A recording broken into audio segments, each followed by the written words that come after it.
Hello everyone, आप देख रहे हैं चैनल अमीन इन्फो। दोस्तों, बहुत से ऐसे बच्चे हैं जिन्होंने थर्ड सेमेस्टर के एग्ज़ाम नहीं दिए हैं। हालांकि एग्ज़ाम अभी भी चल रहे हैं, कुछ बच्चों के कुछ पेपर्स अभी भी बाकी हैं। लेकिन आज की इस वीडियो में मैं इसी टॉपिक के ऊपर बात करूंगा कि अगर आपने थर्ड सेमेस्टर के पेपर नहीं दिए तो क्या होगा। और बहुत ही इम्पोर्टेंट चीज़ होगी इस वीडियो में, जिन बच्चों ने थर्ड सेमेस्टर की फ़ीस पे नहीं करी है उनके लिए भी इस वीडियो में बहुत ही इम्पोर्टेंट बात होगी। इस वीडियो में ईयर बैग से लेकर भी बहुत ही इम्पोर्टेंट बात होने वाली है। तो प्लीज़ मैं आपसे रिक्वेस्ट करूंगा कि सभी बच्चे इस वीडियो को ज़रूर से देखें। ठीक है जी। अच्छा, सबसे पहली चीज़, जिन बच्चों का थर्ड सेमेस्टर का कोई भी पेपर रह गया। अच्छा, हम इसको दो कैटेगरी में डिवाइड कर देते हैं बच्चों को। पहले हम उन बच्चों की बात कर रहे हैं जिसने फ़ीस पे करी हुई है थर्ड सेमेस्टर की, यानी कि सब्जेक्ट चूज़ वगैरह फ़ीस पेमेंट वगैरह करी हुई है और उसके बाद उनके सब्जेक्ट वो नहीं दे पाए। तो अगर आपका ऐसे बच्चों का जिसने फ़ीस पे करी हुई है और थर्ड सेमेस्टर का पेपर उन लोगों ने नहीं दिया है, कोई एक पेपर या दो पेपर नहीं दिए हैं, तो ये जो पेपर हैं ये आपके फिफ्थ सेमेस्टर के साथ हो जाएंगे नेक्स्ट ईयर नवंबर दिसंबर में। ठीक है जी। अच्छा, और जिन बच्चों ने थर्ड सेमेस्टर के सारे पेपर छूट गए, सपोज़ करो आपने फ़ीस तो पे करी हुई है लेकिन आपके थर्ड सेमेस्टर के सारे पेपर छूट गए हैं, इस सिचुएशन में आपके साथ क्या होगा। अगर आपको ये सारे पेपर जो आपके छूट गए हैं थर्ड सेमेस्टर के, ये आपको फिफ्थ सेमेस्टर के साथ देने हैं, तो उस केस में आपको अपकमिंग फोर्थ सेमेस्टर जो कि मई में होगा, वो फोर्थ सेमेस्टर के सारे पेपर क्लियर करने होंगे। सारे पेपर में आपको पास होना होगा। अब मैं ये बात क्यों बोल रहा हूँ, इस चीज़ को भी समझ लीजिए। दिल्ली यूनिवर्सिटी में सीबीसीएस सिस्टम के अंदर जो ईयर वाइज प्रमोशन का क्राइटेरिया होता है वो ये होता है कि अगर किसी बच्चे को सेकंड ईयर से थर्ड ईयर में प्रमोशन लेना है, ऑब्वियसली आप थर्ड सेमेस्टर में हो तो मैं यहाँ पे आप ही की बात कर रहा हूँ, तो आपको सेकंड ईयर से अगर थर्ड ईयर में प्रमोशन चाहिए तो आपको सेकंड ईयर के एटलीस्ट 50% सब्जेक्ट्स क्लियर करने होंगे दोनों सेमेस्टर को मिला के।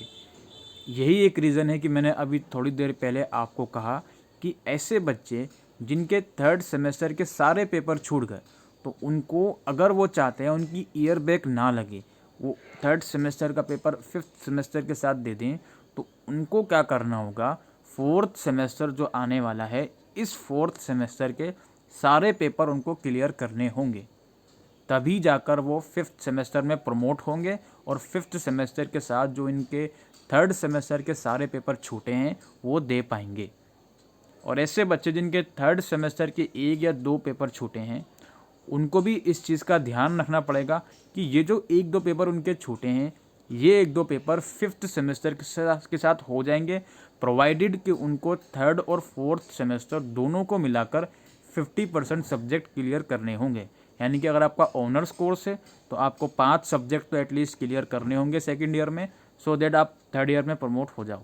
और आपका प्रोग्राम कोर्स है तो आपको एटलीस्ट 4 सब्जेक्ट तो क्लियर करने होंगे, सो दैट आप थर्ड ईयर में प्रमोट हो जाओ। तो आई होप कि आपकी चीज़ें समझ में आ रही हैं कि एग्जैक्टली मैं आपको क्या चीज़ समझाने की कोशिश कर रहा हूँ। अगर आप चाहते हो आप ईयर वाइज आपकी बैक ना आए, तो आपको थर्ड और फोर्थ दोनों सेमेस्टर को मिला के एटलीस्ट 50% सब्जेक्ट क्लियर करने होंगे। यानी कि ऑनर्स वालों को 5 सब्जेक्ट और प्रोग्राम वालों को 4 सब्जेक्ट क्लियर करने होंगे। अगर आप कर लेते हो ऐसा तो आपका प्रमोशन हो जाएगा थर्ड ईयर में, और जो थर्ड सेमेस्टर के आपके पेपर छूटे होंगे वो आप फिफ्थ सेमेस्टर के साथ दे सकते हो। ठीक है। अब ऐसे बच्चे जिसने फ़ीस पे नहीं करी है, सबसे पहला काम आपको क्या करना है, आप डिस्क्रिप्शन में दिए गए लिंक पर क्लिक करें और वहाँ पे अपना रोल नंबर करेक्ट फॉर्मेट में डालें, बारकोड डालें। जिसने फ़ीस पे नहीं करी है सिर्फ उन्हीं की बात हो रही है, वहाँ जाकर एटलीस्ट अपनी फ़ीस पे कर दीजिए। आप ये मत सोचिए कि यार अब थर्ड सेमेस्टर के पेपर छूट गए मेरे, अब मैं फ़ीस पे करूँगा तब भी पेपर नहीं दे पाऊँगा थर्ड सेमेस्टर के।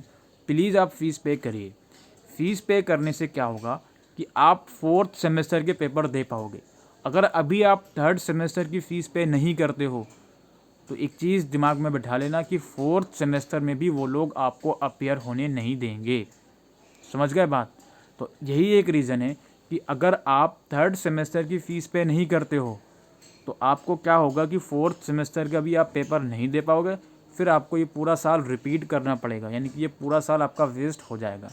लेकिन अगर आप फ़ीस पे कर देते हो, मान लो आपने फ़ीस पे कर दी थर्ड सेमेस्टर की और आपने पेपर नहीं दिया एक भी थर्ड सेमेस्टर का, लेकिन आपने फोर्थ सेमेस्टर के पेपर सारे क्लियर कर लिए, तो एटलीस्ट आपका ईयर बैक नहीं आएगा। आप ये थर्ड सेमेस्टर वाले पेपर फिफ्थ सेमेस्टर के साथ दे सकते हो। तो ये एक रीज़न है जिसकी वजह से मैं आपसे बोल रहा हूँ कि डिस्क्रिप्शन में दिए गए लिंक पर जाएं और फ़ीस पे ज़रूर से कर दें, ठीक है। तो बस यही चीज़ मैं आपको समझाने आया था बस, क्योंकि अगर आप फ़ीस पे नहीं करोगे दोस्तों, जिन बच्चों ने थर्ड सेमेस्टर की फ़ीस पे नहीं करी है, अगर आप नहीं करोगे तो फोर्थ सेमेस्टर भी नहीं दे पाओगे, फिर आप दोबारा से एडमिशन लोगे थर्ड सेमेस्टर में ही नेक्स्ट ईयर, तो ये पूरा साल आपका वेस्ट हो जाएगा। लेकिन अगर आपने फ़ीस पे कर दी और मान लो थर्ड सेमेस्टर चलो हमने एक भी पेपर नहीं दिया, लेकिन फोर्थ सेमेस्टर के हमने सारे पेपर क्लियर कर लिए, तो हम एटलीस्ट प्रमोट तो हो जाएंगे। एटलीस्ट हमारे पास ये वाला एलिजिबिलिटी क्राइटेरिया तो हमारा कंप्लीट हो जाएगा कि हमने सेकंड ईयर के 50% पेपर क्लियर कर लिए, तो अब हम इजीली प्रमोट हो सकते हैं थर्ड ईयर में। तो इस चीज़ के लिए मैं आपसे दोबारा से रिक्वेस्ट करूँगा कि जिन बच्चों ने फ़ीस पे नहीं करी है, डिस्क्रिप्शन में गए लिंक से जाएँ और जितना जल्दी हो सके फ़ीस पे करते हैं, बिकॉज वो लिंक बहुत ही जल्द वेबसाइट से हट जाएगा। फिर जिन बच्चे ने फ़ीस नहीं पे करी होगी वो परेशान होंगे, उनका साल वेस्ट हो जाएगा। प्लीज़, और ये बात हर एक बच्चे को बताएं, थर्ड सेमेस्टर वाले बच्चों को। और प्लीज़ जिसने फ़ीस पे करी हुई है वो उस लिंक पर लॉगिन ना करें। जिसने फ़ीस पे करी हुई है उनके लिए शो होता है फ़ीस नॉट डिफाइंड, तो प्लीज़ वो वाला स्क्रीनशॉट बार बार शेयर ना करें। आपने फ़ीस पे करी हुई है, आप टेंशन मत लें। आपका पेपर छूट गया तो वो दे देना फिफ्थ सेमेस्टर के साथ, प्रोवाइडेड कि थर्ड और फोर्थ को मिला के 50% पेपर क्लियर कर लो अपने। तो आई होप ये जानकारी आपको यूज़फुल लगी हो, तो इसको शेयर करिएगा। Thank you.